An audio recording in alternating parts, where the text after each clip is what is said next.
어떻게 하면 세월을 허송하지 않고 살아갈 수 있을까요?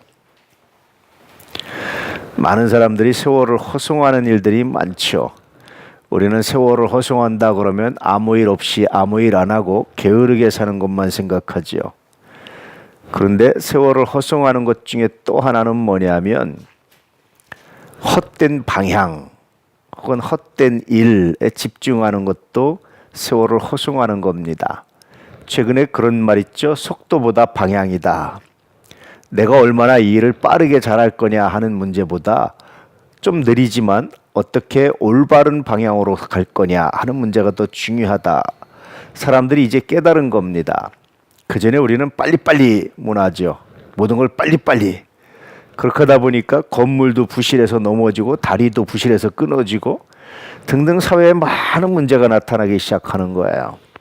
그때 발견한 것이 좀 느리더라도 올바르게 튼튼하게 제대로 이런 생각을 하게 된 거죠. 인생도 어떻게 하면 그렇게 살아갈 수 있을까요? 가장 좋은 방법 중에 하나는 모범을 따라가는 겁니다. 모범을 하나 세워놓고 내가 본받아야 될 대상을 하나 만들어 놓고 그것을 따라가는 것이 가장 중요하지요. 근데 본받아야 될 대상이 누구겠어요? 그것은 예수 그리스도입니다. 그럴 때 세월을 허송세월하지 않을 수 있지요. 예수 그리스도를 본받는다라는 것은 여러 가지 의미가 있어요. 첫째는 성서에 기록된 주의 말씀에 순종한다라는 의미가 있습니다.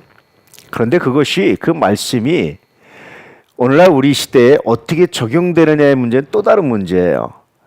그래서 그 말씀을 어떻게 적용하고 있는지 앞선 신앙인 좋은 신앙의 모범을 찾아서 본받는 것도 굉장히 중요한 방법입니다. 오늘 바울은 그렇게 얘기하고 있는 거예요. 나를 본받으라. 내가 어떻게 주의 말씀에 순종하고 있는지, 내가 어떻게 하나님 말씀에 순종하고 있는지 나를 본받으라. 이 본받음을 통해서 세월을 허송하지 말아라. 헛되게 보내지 말아라. 그렇게 권면하고 그렇게 명령하고 있는 겁니다. 바울이 이렇게 명령할 수 있었던 것은 이 성서의 저자가 누굽니까? 하나님이시거든요.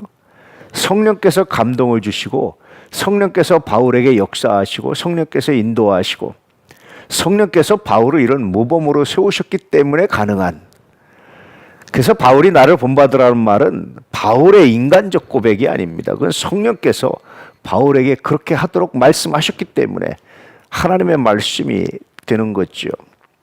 우리는 이 행간에 있는 하나님의 뜻을 깨달아야 됩니다. 그래서 바울이 7절에 어떻게 우리를 본받아야 할지를 너희가 스스로 안다. 여러분이 이미 보았습니다. 여러분이 압니다. 그런 뜻이죠. 굉장히 중요한 얘기를 하는데 너희 가운데서 무질서하게 행하지 아니했다.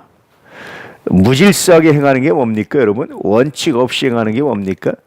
그건 주책 없는 사랑이에요. 늘 말씀드렸지만 우리는 사랑이 정말 좋은 겁니다. 그걸 알아요. 그런데 사랑이 주책 없어지면요, 그것처럼 골치 아픈 게 없어요. 모든 게 좋은 게 사랑이 아닙니다. 그냥 무조건 잘해주는 게 사랑이 아닙니다. 결코 아닙니다. 여러분 아이들을 키우면서 무조건 잘해줍니까? 무조건 좋은 게 좋다고 그럽니까? 이래도 좋고 저래도 좋고 이래도 괜찮고 저래도 괜찮고 그렇습니까? 그렇지 않잖아요. 사랑할수록 뭐가 있습니까? 안타까움을 가지고 원칙을 세우잖아. 이건 안 돼, 이건 돼 라고 말하잖아요. 바울은 다른 사람에게 그 기준을 적용하기 앞서 본인 자신이 스스로 이건 돼, 이건 안 돼 라는 기준을 가지고 살아갔다는 거예요. 굉장히 놀랍고 굉장히 중요하죠. 지난주에 우리 목양을 하는데 미랄청년회에서 회칙을 만들어서 승인을 요청해 왔어요. 굉장히 저는 아름다운, 굉장히 멋들어지다라는 생각을 했어요. 참 우리 교회 미래가 밝다 그런 생각을 했습니다. 꼭 회칙에 매이기보다는 나름대로 질서를 세워가는 거예요.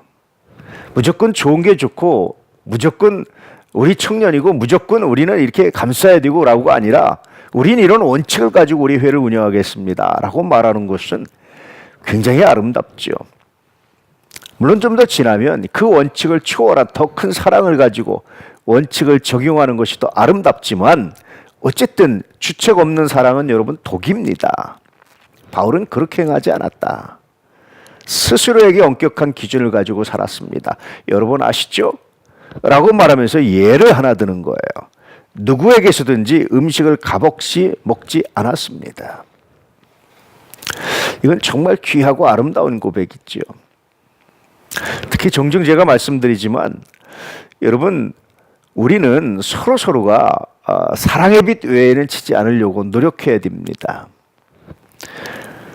또 말하기를 애써 주야로 일했다. 왜냐하면 여러분에게 폐를 끼치지 않으려고 그래서 자비량했습니다. 이건 바울만 가진 굉장히 독특한 사명이었어요. 사실은 바울은 사례비를 요구할 수 없었습니다. 초신자들에게 교회를 막 개척해놓고 그들한테 어떻게 헌금해서 살해하시오라고 말하겠어요.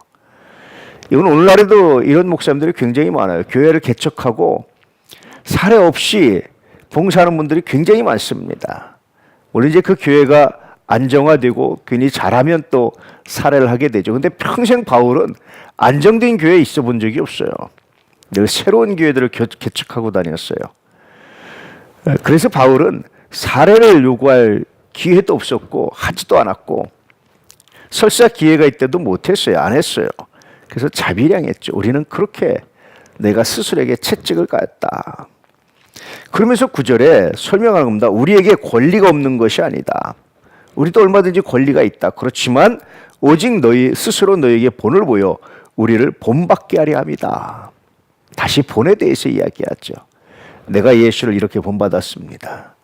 여러분들도 이런 나를 본받으십시오. 그래야 세월을 허송하지 않고 올바르게 성장할 수 있습니다.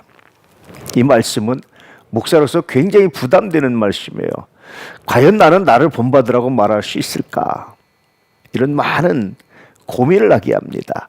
여러분 어떻습니까? 여러분 뒤에 오는 그리스도인들에게, 여러분 뒤에 있는 신앙인들에게 나를 본받고 내가 걸어온 발자국 그대로 걸어와. 그러면 안전해. 라고 말할 수 있겠습니까? 사실은 이 말을 하기 위해서 준비하고 이 말을 하기 위해서 기도하고 이 말을 하기 위해서 개인적 훈련을 하는 것이 아닐까. 스스로 엄격한 기준을 가지고 살아가야 되는 것이 아닐까라는 생각들을 하게 됐죠. 그럼에도 불구하고 여전히 이 말은 굉장히 부담스럽고 자신 없는 말이지요. 그럼에도 불구하고 우리가 하고 싶은 말이고 해야 하는 말이고 해야만 하는 말이 아닐까. 그래서 우리 뒤에 오는 그 누군가가 또다시 세월을 허송하지 않고 온전히 주님을 사랑하며 갈 수 있도록 그렇게 해야 되는 것이 우리의 삶의 이유이지 않을까라는 생각들을 하게 됩니다. 오늘도 은혜 안에서 나를 본받으라.